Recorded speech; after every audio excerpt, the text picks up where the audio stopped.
নমস্কার, টিডি exam Challenger YouTube চ্যানেলে তোমাদের সকলকে স্বাগত জানাই। আজকের এই ভিডিওতে মৌর্য পরবর্তী যুগে যে সকল সাম্রাজ্য রাজত্ব করেছিল সেই সকল বিষয়ের ওপর পরবর্তী 30টি প্রশ্নোত্তর পর্ব আলোচনা করব। আজকের নিয়ে প্রথম প্রশ্ন, সাতবাহনদের শ্রেষ্ঠ রাজা কে ছিলেন? তো দেখো, এই প্রশ্নের অ্যান্সার হবে গৌতমীপুত্র সাতকর্ণী সাতবাহনদের শ্রেষ্ঠ রাজা ছিলেন। পরবর্তী প্রশ্ন, চরক কার রাজসভায় বিখ্যাত চিকিৎসক ছিলেন? এই প্রশ্নের সঠিক অ্যান্সার হবে কনিষ্কের রাজসভাতে চরক বিখ্যাত চিকিৎসক ছিলেন। পরবর্তী প্রশ্ন, ভারতের সর্বাপেক্ষা প্রসিদ্ধ ইন্দো গ্রিক শাসক কে ছিলেন? আর এই প্রশ্নের সঠিক অ্যান্সার হবে মিনান্দার। ইনি ভারতের সর্বাপেক্ষা প্রসিদ্ধ ইন্দো গ্রিক শাসক ছিলেন। পরবর্তী প্রশ্ন দেখো, গান্ধার শিল্প অন্য যে নামে পরিচিত ছিল? তো এই চারটে অপশানের ভেতর গান্ধার শিল্প কোন নামে পরিচিত? সঠিক অ্যান্সার হবে গ্রিক রোমান বৌদ্ধ শিল্প এই নামে এটি পরিচিত ছিল। পরবর্তী প্রশ্ন, কনিষ্কের রাজসভায় শ্রেষ্ঠ দার্শনিক কে ছিলেন? দেখো, গুরুত্বপূর্ণ একটি প্রশ্ন। এই প্রশ্নের সঠিক অ্যান্সার হবে নাগার্জুন কনিষ্কের রাজসভায় শ্রেষ্ঠ দার্শনিক ছিলেন। পরবর্তী প্রশ্ন, বুদ্ধদেবের প্রতিমূর্তি প্রথম নির্মিত হয়েছিল কোথায়?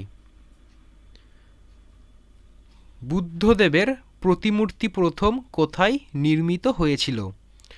সঠিক অ্যান্সার হবে গান্ধার শিল্পশৈলীতে এইটি প্রথম নির্মিত হয়েছিল।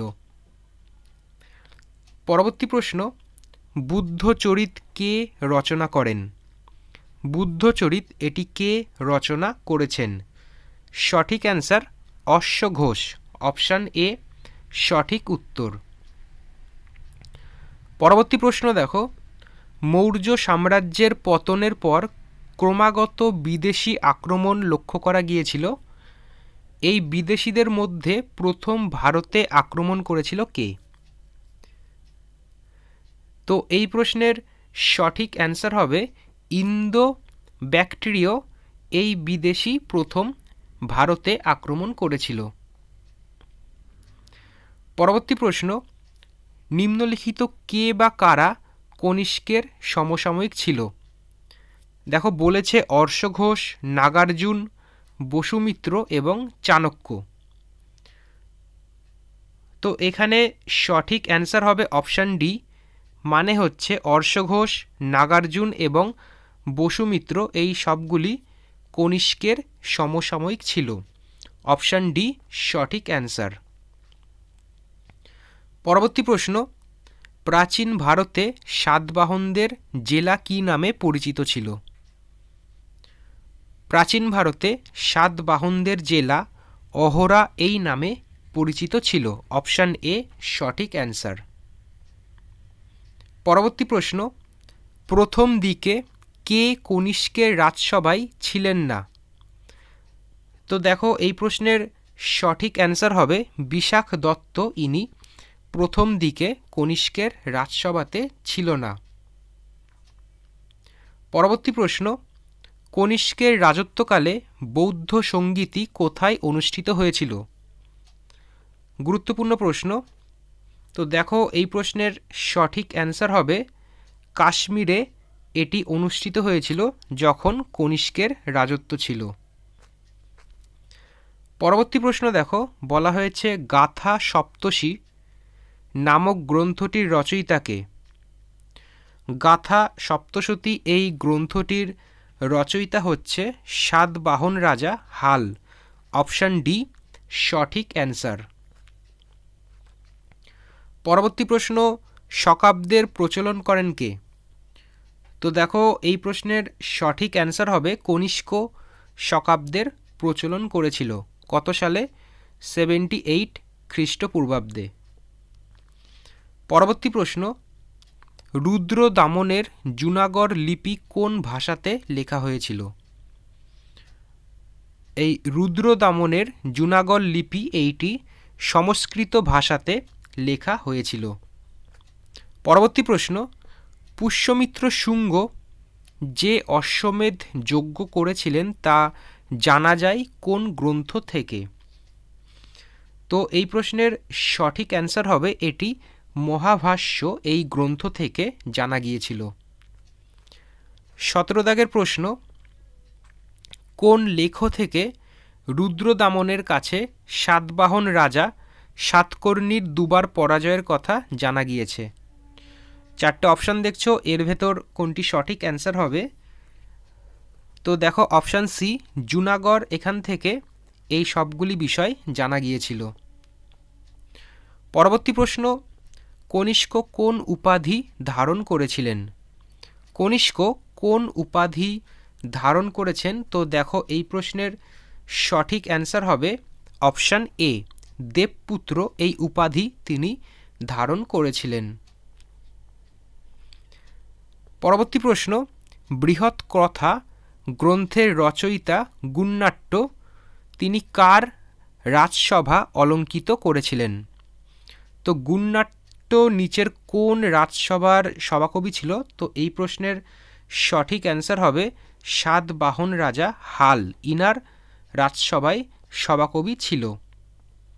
পরবর্তী প্রশ্ন, ইন্দো গ্রিক শাসক মিনান্দারের রাজধানী কোথায় ছিল?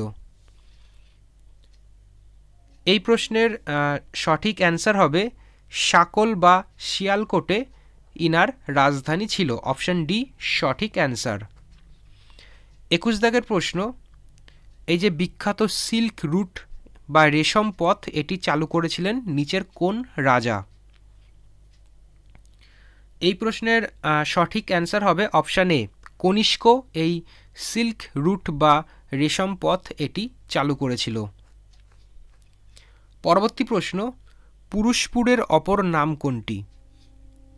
পুরুষপুরের অপর নাম কোনটি? তো সঠিক অ্যান্সার পেশোয়ার, অপশান ডি। 23 দাগের প্রশ্ন দেখো, বলা হয়েছে নিম্নলিখিত কে কুষাণ বংশের শাসক ছিলেন? কুষাণ বংশের এখানে শাসক হচ্ছে প্রথম কথফিসেস, অপশান বি সঠিক অ্যান্সার। পরবর্তী প্রশ্ন দেখো, বলা হয়েছে কলিঙ্গ রাজা খারবেল কোন ধর্মের পৃষ্ঠপোষক ছিলেন? তো কলিঙ্গ রাজা খারবেল এখানে পৃষ্ঠপোষক ছিলেন অপশান বি, মানে হচ্ছে তিনি জৈন ধর্মের পৃষ্ঠপোষক ছিলেন। পরবর্তী প্রশ্ন, তক্ষশিলা কোন ক্ষেত্র হিসাবে বিখ্যাত ছিল? তক্ষশিলা এখানে বিখ্যাত হচ্ছে গান্ধার শিল্পক্ষেত্র হিসাবে, অপশান ডি সঠিক অ্যান্সার। পরবর্তী প্রশ্ন, কুষাণ বংশের শেষ রাজাকে? গুরুত্বপূর্ণ প্রশ্ন। তো দেখো এই প্রশ্নের সঠিক অ্যান্সার হবে দ্বিতীয় বাসুদেব, ইনি হচ্ছেন কুষাণ বংশের শেষ রাজা। পরবর্তী প্রশ্ন, নিম্নলিখিত কে চন্দ্র রাজবংশের রাজা ছিলেন? আর এই প্রশ্নের সঠিক অ্যান্সার হবে সোমচন্দ্র, ইনি চন্দ্র রাজবংশের রাজা। পরবর্তী প্রশ্ন, গৌতমী পুত্র সাতকর্ণী নিচের কোন রাজবংশের শাসক ছিলেন? গুরুত্বপূর্ণ প্রশ্ন। তো এই প্রশ্নের সঠিক অ্যান্সার হবে সাতবাহন বংশের ইনি রাজা ছিলেন, অপশান ডি সঠিক অ্যান্সার।